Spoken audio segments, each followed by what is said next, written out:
ako ni Commander. Papawis daw kami. Sabi ko, anong klase papawis? Kala ko mapapawis kami na higaan. Hindi pala, inaya niya ako.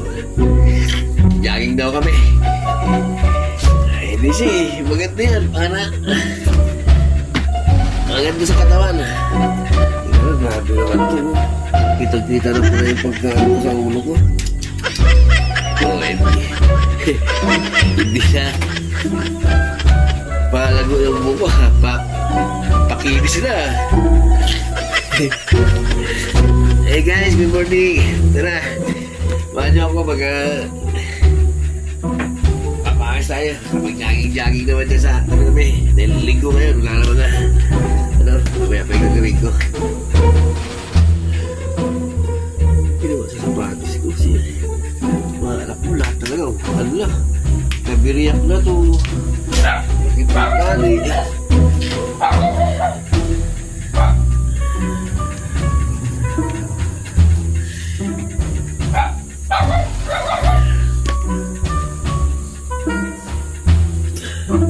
Huwag yung intindi yung pulo ko. Nakita nyo, makiinis na yung report dyan eh. Yung masyadong pagkatitigan, titigil nila yun. Ano? Right, tika lang.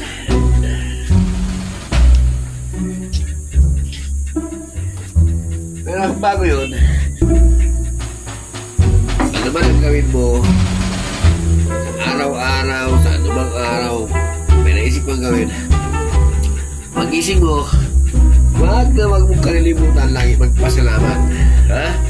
Salamat sa Panginoon dahil may panibagong umaga, ginising ka pa niya dahil buhay ka pa. Yan.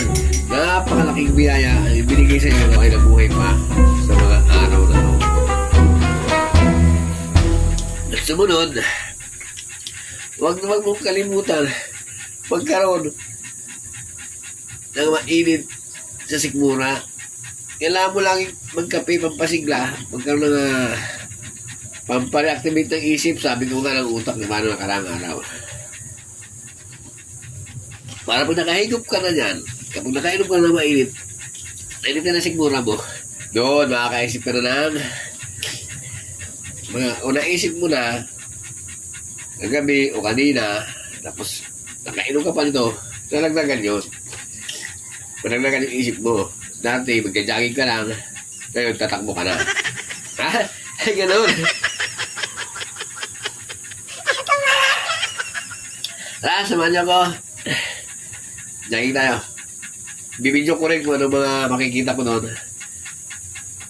Kahapon, isang araw, nandun ako sa diba? Nandun ako ng mga jogging, nag-aabang ako ng magandang tanawin. Wala ako nakitang maganda. Puro tanawin lang talaga.